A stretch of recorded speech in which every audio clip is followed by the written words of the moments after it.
നമസ്കാരം. 2025 മലയാള സിനിമയെ സംബന്ധിച്ച് മികച്ച സിനിമകൾ വന്ന കാലമാണ്.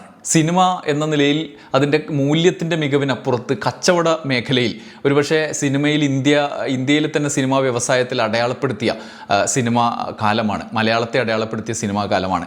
ഈ സാഹചര്യത്തിൽ നമുക്കിഷ്ടപ്പെട്ട ഒരുപാട് സിനിമകൾ നമ്മൾ കണ്ടിട്ടുണ്ട്.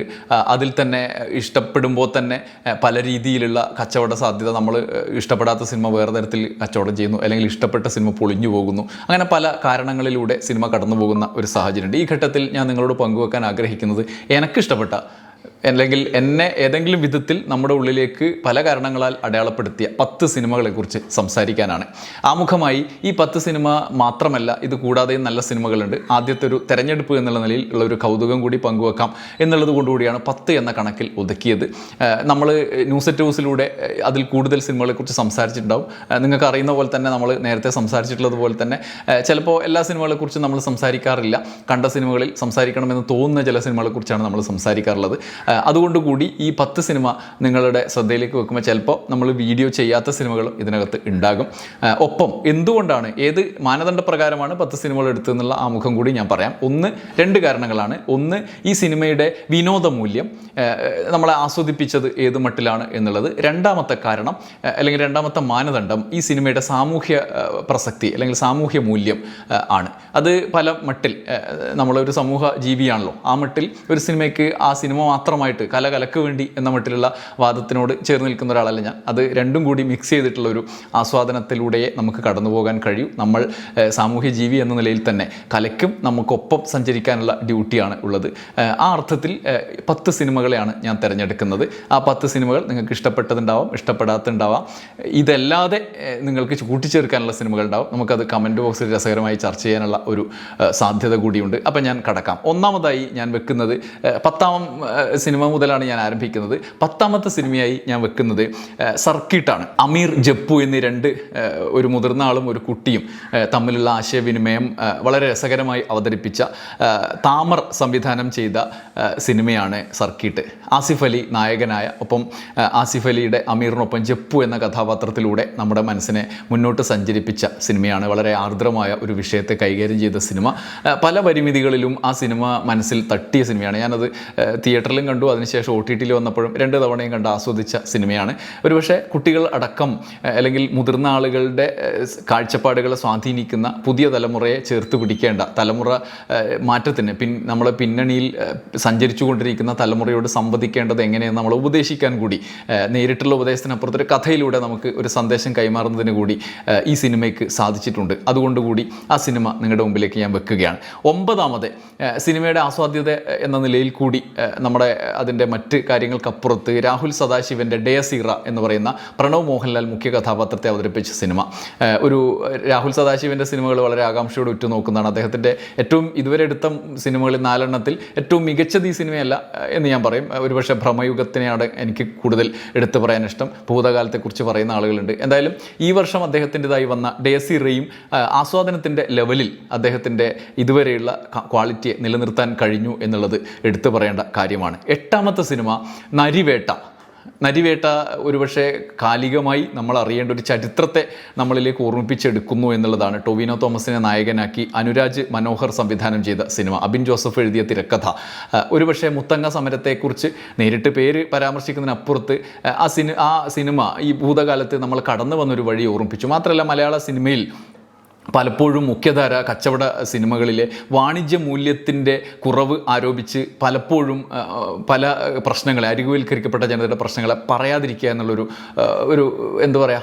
ഒരു സമീപനം നമ്മൾ ഇത്രയും കാലം കാണുന്നുണ്ടായിരുന്നു. അതൊരു സമാന്തര സിനിമയുടെ ഡ്യൂട്ടിയാണ്, അല്ലെങ്കിൽ മറ്റേതെങ്കിലും കച്ചവട സിനിമയ്ക്കപ്പുറത്ത് അവാർഡ് സിനിമകളുടെയൊക്കെ ഡ്യൂട്ടിയാണ് എന്ന് നമ്മൾ പൊതുവെ കരുതി വെച്ചിരുന്നത്. അതിൽ നിന്ന് വ്യത്യസ്തമായി കഴിഞ്ഞ വർഷങ്ങൾ പുതിയ തലമുറ അതിനെയൊക്കെ തകർത്ത് മുന്നോട്ട് പോകുന്ന കാഴ്ചയായിരുന്നു. അത്തരത്തിലൊരു സിനിമയാണ് നരിവേട്ട.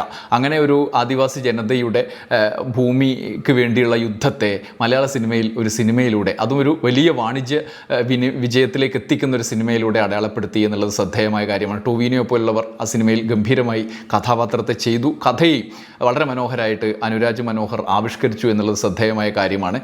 അതാണ് 8ാമത്തെ സിനിമ. ഇനി 7ാമത്തെ സിനിമ എക്കോ എന്ന് പറയുന്ന സിനിമയാണ്. കിഷ്കിന്ദ കാണ്ഡത്തിന് ശേഷം ദിൻജിത്ത് അയ്യത്താൻ സംവിധാനം ചെയ്ത ബാഹുൽ രമേശിൻ്റെ തിരക്കഥയിൽ അവതരിപ്പിക്കപ്പെട്ട ഗംഭീരമായൊരു സിനിമ. സിനിമ. പടക്കളത്തിന് ശേഷം സന്ദീപ് പ്രദീപ് മുഖ്യ കഥാപാത്രത്തെ അവതരിപ്പിച്ച ഒരു സിനിമ. ഒരുപക്ഷെ മലയാള സിനിമ ഇതുവരെ കണ്ടിട്ടില്ലാത്ത എന്നൊക്കെ പറയുന്നത് അതിശയോക്തി ആണ് എന്ന് നമുക്ക് പറയാൻ കഴിയും. പക്ഷേ അതിനപ്പുറത്ത് നമ്മുടെ പെട്ടെന്നുള്ള ഓർമ്മയിലേക്ക് അസാധാരണമായൊരു ആസ്വാദന അനുഭവം പ്രദാനം ചെയ്തൊരു സിനിമയാണ് എക്കോ. നമ്മുടെ പാരമ്പര്യ രീതികളിൽ നിന്ന് വ്യത്യസ്തമായി ഒരു പ്രതികാര കഥയെ എന്ന് വേണമെങ്കിൽ പറയാം, അല്ലെങ്കിൽ ഒരു സാമൂഹ്യ പ്രശ്നത്തെ അഡ്രസ്സ് ചെയ്ത ഒരു സിനിമയാണ് എക്കോ. ഏറ്റവും വാണിജ്യ മൂല്യമുള്ള സിനിമ കഥന ശൈലിയാണ് അത് അഡാപ്റ്റ് ചെയ്തിരിക്കുന്നത് എന്നുള്ളതാണ് അതിൻ്റെ ഏറ്റവും വലിയ പ്രാധാന്യം. ഒരു സ്ത്രീയുടെ പോരാട്ടത്തിൻ്റെ വിജയത്തിൻ്റെ സിനിമ, അല്ലെങ്കിൽ സ്വാതന്ത്ര്യത്തെക്കുറിച്ച്, ഏകാധിപത്യത്തെക്കുറിച്ച്, ഫാസിസത്തെക്കുറിച്ചൊക്കെ വളരെ മനോഹരമായിട്ട് പറഞ്ഞൊരു സിനിമ എന്നുള്ള നിലയിൽ എക്കോ പരാമർശിക്കാതിരിക്കാൻ കഴിയില്ല. എക്കോയിലെ പ്രകടനം അത് അതിൻ്റെ സമ്പൂർണ്ണമായൊരു സിനിമ എന്നുള്ള നിലയിലേക്ക് ഉയർന്നു നിൽക്കുന്നുണ്ട് എന്നുള്ളത് പറയാതിരിക്കാൻ കഴിയില്ല. നമ്മൾ നേരത്തെ ചെയ്ത വീഡിയോകൾ വേണമെങ്കിൽ കാണാൻ ആഗ്രഹമുള്ള ആൾക്ക് കാണാം. അതിൽ വിശദമായി നമ്മൾ ഈ പ്രശ്നത്തെയൊക്കെ അഡ്രസ്സ് ചെയ്ത ഒരു വിശകലന വീഡിയോ ചെയ്തിട്ടുണ്ട്. ഇനി ആറാമത്തെ സിനിമ, അത് ആദ്യ ഘട്ടത്തിൽ വന്ന രേഖാചിത്രമാണ്. 2025 ആദ്യ മാസത്തിൽ തന്നെ വന്ന രേഖാചിത്രം. ജോഫിൻ ടി ചാക്കോ സംവിധാനം ചെയ്ത, ജോൺ മന്ത്രിക്കലും രാമു സുനിലും തിരക്കഥ എഴുതിയ, അനശ്വര രാജനും ആസിഫ് അലിയും മുഖ്യ കഥാപാത്രത്തെ അവതരിപ്പിച്ച രേഖാചിത്രം. രേഖാചിത്രത്തിൻ്റെ ഏറ്റവും വലിയ കൗതുകം, അല്ലെങ്കിൽ നമ്മളിലുണ്ടാക്കിയ അത്ഭുതം എന്ന് പറയുന്നത് മറ്റൊരു സിനിമ, ദശകങ്ങൾക്ക് ശേഷം നമ്മൾ കണ്ട ഒരു സിനിമയിൽ നിന്ന്, ആ സിനിമയിലെ ഒരു നിമിഷത്തിൽ നിന്നും സാങ്കല്പികമായ കഥ ഉണ്ടാക്കിയെടുത്ത് അത്ര ത്രില്ലിംഗ് ആയ ഒരു അനുഭവം നമുക്ക് മുന്നിൽ നൽകി എന്നുള്ളതാണ്. ഒരു പെൺകുട്ടിയുടെ ജീവിതത്തിലൂടെ കടന്നു വന്ന് ഒരു ക്രൈമിലേക്ക് എത്തുകയും അതിനുശേഷം അതിൻ്റെ എന്താ പറയുക, വേട്ടക്കാരെ കൈകാര്യം ചെയ്യുന്നതുമായ ഒരു ഗംഭീരമായ സിനിമയാണ് രേഖാചിത്രം.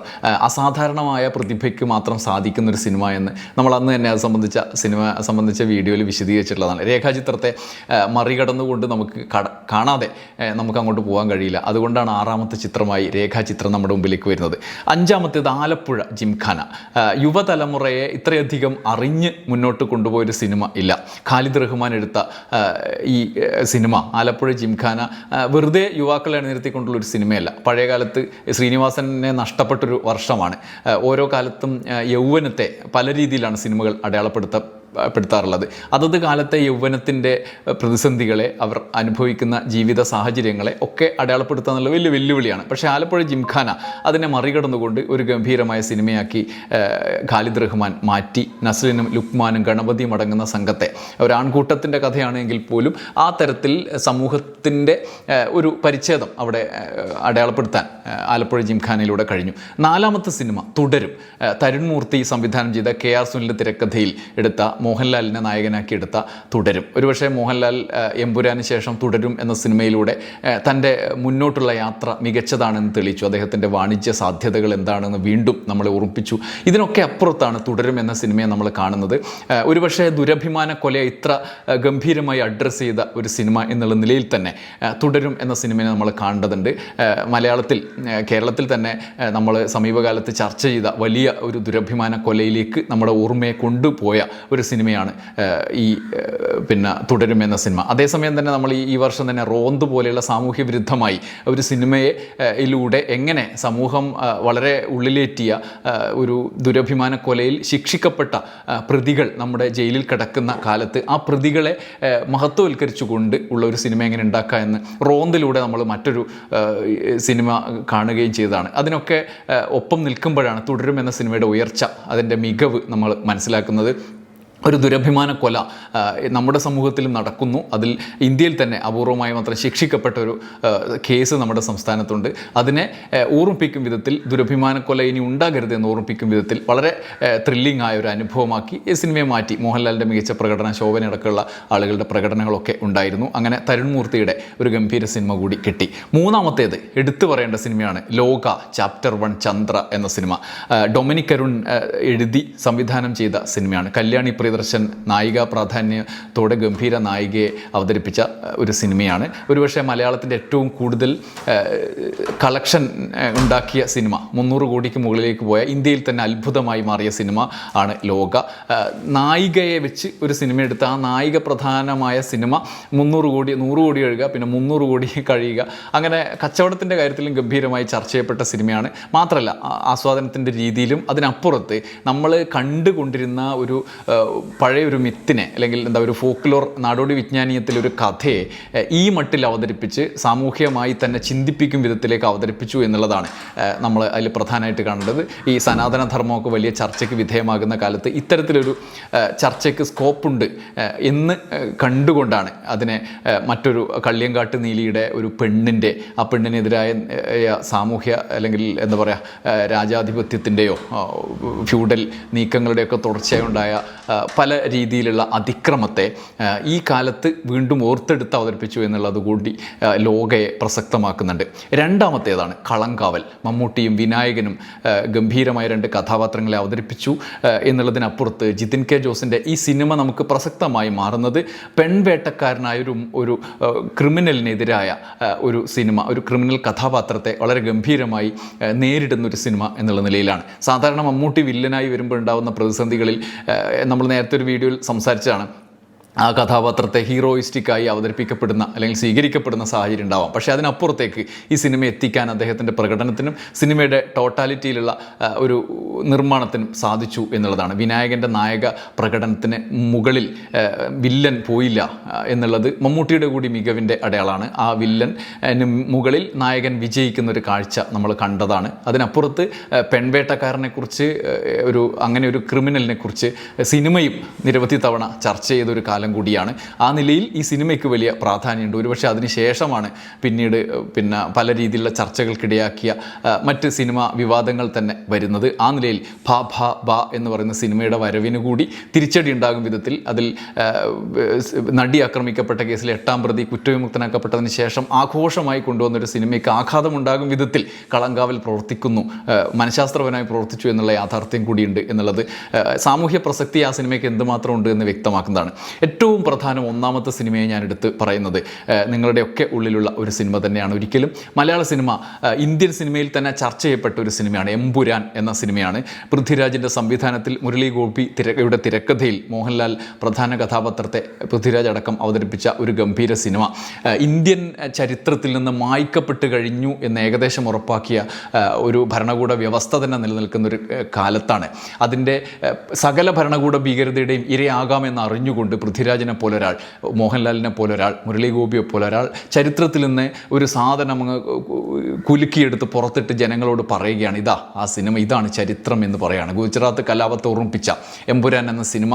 അതുകൊണ്ട് തന്നെ ഒന്നാമതായി പരാമർശിക്കാൻ ഞാൻ ആഗ്രഹിക്കുന്നത് അതിൻ്റെ സാമൂഹ്യ മൂല്യത്തിന് ഒപ്പം തന്നെ അതിൻ്റെ കലാമൂല്യവുമുണ്ട് എന്നുള്ളതാണ്. സാധാരണ നമ്മൾ ഒരുപാട് ഇത്തരത്തിലുള്ള സിനിമകളിലൊക്കെ വിഷയങ്ങൾ കടന്നു വരാറുണ്ട്. പക്ഷേ അതൊക്കെ നേരത്തെ പറഞ്ഞതുപോലെ മറ്റ് രീതിയിൽ സമാന്തര സിനിമകളോ അവാർഡ് സിനിമകളോ എന്നൊക്കെ വിളിക്കുന്ന സിനിമകളിലാണ്. പക്ഷേ ഏറ്റവും കൂടുതൽ കച്ചവടം നടക്കുന്നൊരു സിനിമ, മലയാളത്തിൽ നിന്ന് ഏറ്റവും കൂടുതൽ ലോക വരുന്നതിന് മുമ്പ് ഏറ്റവും കൂടിയ കച്ചവടം നടന്ന സിനിമയാണ് എമ്പുരാൻ. ഇന്ത്യയിൽ തന്നെ വലിയ അത്ഭുതമായതാണ്. കാരണം അവിടെ ബോളിവുഡിലടക്കം നിരവധി ഹിന്ദുത്വ രാഷ്ട്രീയത്തിനെ പുകഴ്ത്തുകയോ പ്രശംസിക്കുകയോ അവർക്ക് രാഷ്ട്രീയ പ്രചരണത്തിന് ഉപകരണമാവുകയോ ഒക്കെ ചെയ്ത് സ്വയം അങ്ങ് പോയിക്കൊണ്ടിരിക്കുന്ന സിനിമ ലോകം 90% അങ്ങനെയുള്ള ഗോതീസ്റ്റ് മീഡിയ എന്നൊക്കെ പറയുന്ന പോലെ അത്തരത്തിലുള്ള സിനിമയായി മാറിയ കാലത്തിലാണ് അതിന് എതിരായിട്ടുള്ള വികാരങ്ങൾ ഉണരും എന്നറിഞ്ഞുകൊണ്ട് അങ്ങനെ ഒരു സിനിമ എടുത്തത്.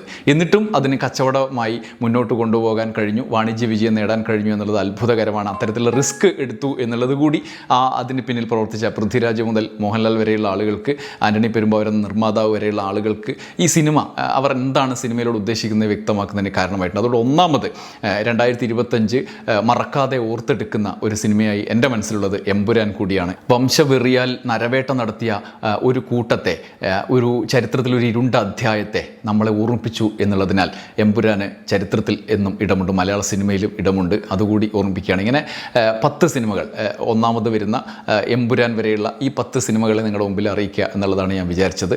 ഇതിൽ വിയോജിപ്പുണ്ട് നിങ്ങൾക്ക് എന്നാൽ എനിക്കറിയാം പലർക്കും. അതോടൊപ്പം കൂടുതൽ കൂട്ടിച്ചേർക്കാനുണ്ട്. അതൊക്കെ നമുക്ക് കമൻറ്റിൽ കാണാം. നമുക്കത് അവിടെ സംവദിക്കാം. നന്ദി, നമസ്കാരം.